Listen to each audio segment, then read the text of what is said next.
Assalamu alaikum wa rahmatullah. My dear viewers, hope everybody is fine. Today, the topic which we will discuss is about the network security and technologies. In this topic, we will discuss the basic concept of network security. We will discuss the different types of threats which are involved in particular network. And after that, we will discuss the different types of, like we have to discuss the virus, we have to discuss the worm, we have to discuss the Torjan horse. After that, we will discuss some technologies which help us to which help us to make the network secure. First, here we will discuss the network security, what actually the network security is. Network security usually consists of the policies to prevent or to monitor unauthorized access to a particular computer network. And we can say that network security also involves the providing of the user ID and password to the users of the computer network. As we can see here, these user ID and password are usually provided by the network administrator, and only those users which have the user ID and password can access the resources in a particular network.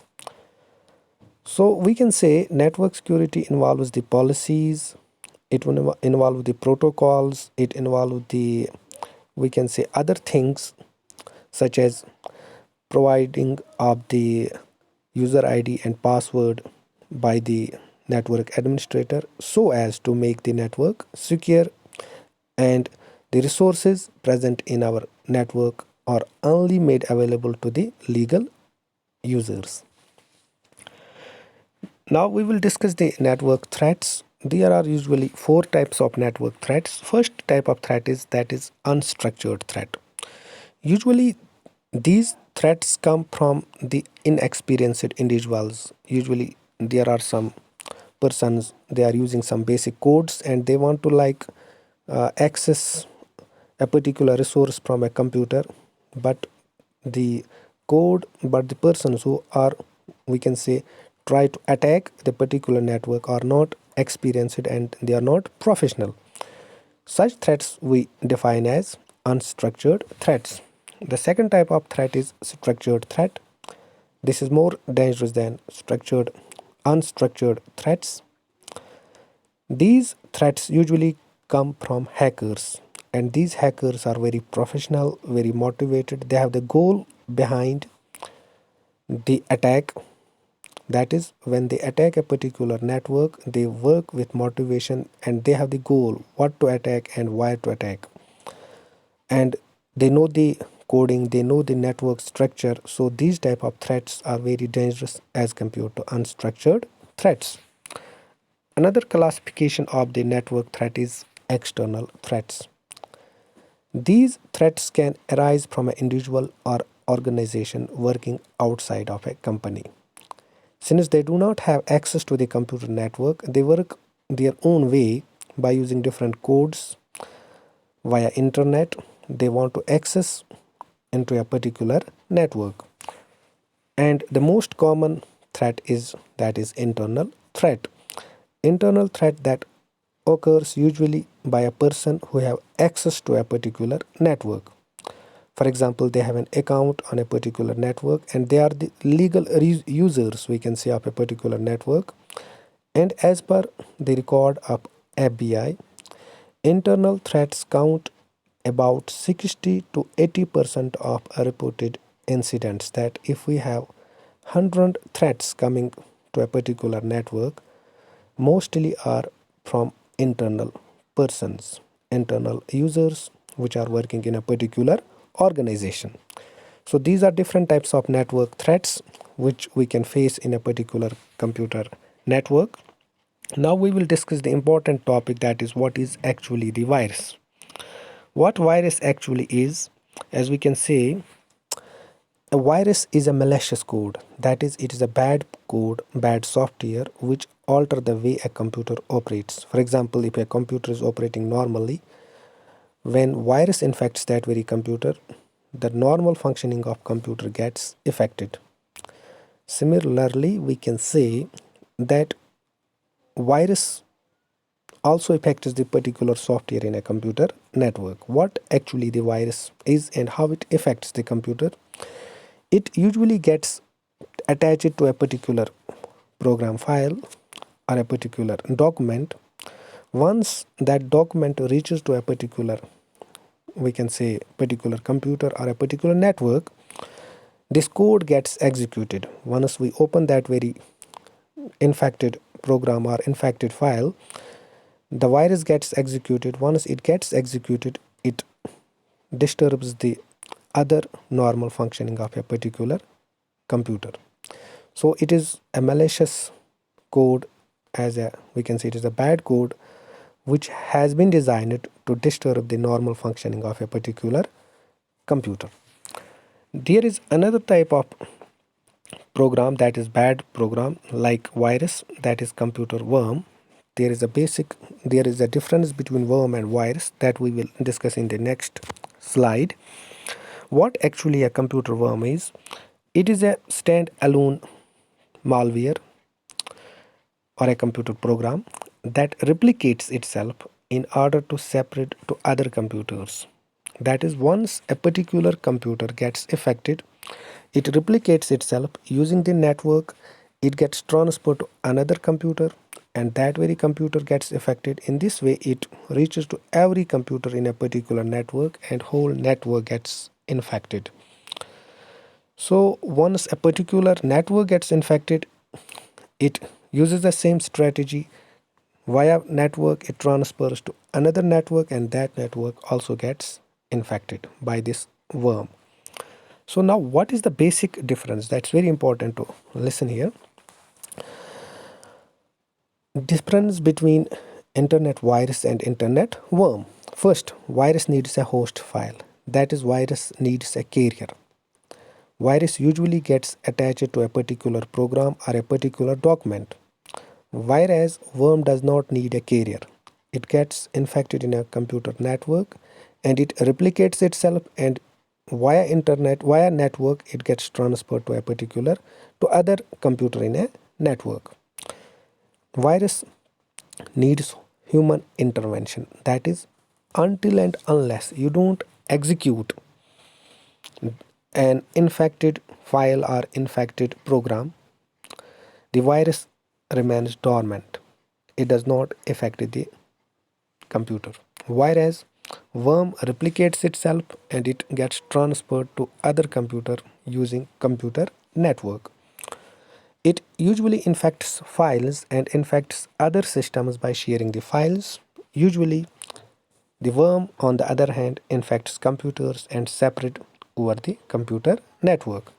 It causes damage to hardware and software, whereas worm usually affects the resources. That is, in majority cases, it, we can say, uses the space. It replicates, and the memory of a particular network gets overloaded. We can say that worm usually takes the space of the network, memory of the network, as well as it also affects the network bandwidth in a particular computer network. Now another type of, we can say, it is an attack, also the cyber crime. What is the denial of service? What actually in denial of service is? See, as here in the diagram, there is an attacker. He makes hundreds and hundreds of illegal requests to a particular server, and server in turn gets flooded by these requests. The server become busy. Once the server become busy by these requests, the server is not able to respond to a legal user in a computer network. So what actually the denial of service is? It is the type of server cyber crime in which a server is flooded by thousands of requests coming from illegal users, as here seen in the diagram, thus denying the access of service to authorized user. The main aim of this crime is to make server busy, which in turn is not able to provide the service to the legal users. This is called the denial of service. Now another concept, this is the another type of software, that is Torjan horse. What actually the Torjan horse is? It describes a list of computer threats that appear to perform good functions, but actually perform the malicious functions that allow unauthorized access to the hosting machine. That is, we can say a Trojan horse appears to be a good software, but after installing that very software, it proves lethal to a particular computer system. For example, usually this happens with all of us. We download some software from the internet. The name of the software is, for example, a desktop cleaner. We have an intention that this very software will clean the junk files or remove the temporary files from our desktop, but once we install it, it deletes all icons of our computer system, and besides that, it makes the functioning of operating system also abnormal.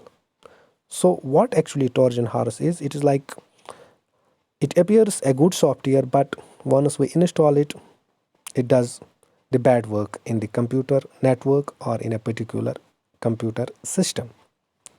For example, as here in the slide, if a program is designed in a such way it could open a gateway for hackers to control and attack the computer of the user, then it is said to be Trojan horse. That is, a program appears by name, it appears a good software, but once we install that very software, it will open the gateway to the hackers. Once the hackers will enter in the computer network, they can use the resources and they can copy the data from the particular network. A Trojan is one of the common and dangerous type of threat that can infect the computer mobile device. Trojans are usually defined as useful software, but once we download them from the internet, but after installing, they carry the infected code, and later on they infect our desktop or a computer in a particular network. This Trojan horse, the concept has been related to some old war in old civilization. The concept behind this is that although it appears a good, but once we install it, it does some bad work. So in the same way, the concept was used in early war during Second World War perhaps. The same concept is here. The software appears to be good, but after installing it, it appears bad and it appears more lethal. So this type of software is called the Trojan horse, which has the bad intention, but by name on the internet, like it seems to be good. Now, after this Trojan horse, we will discuss what is snooping.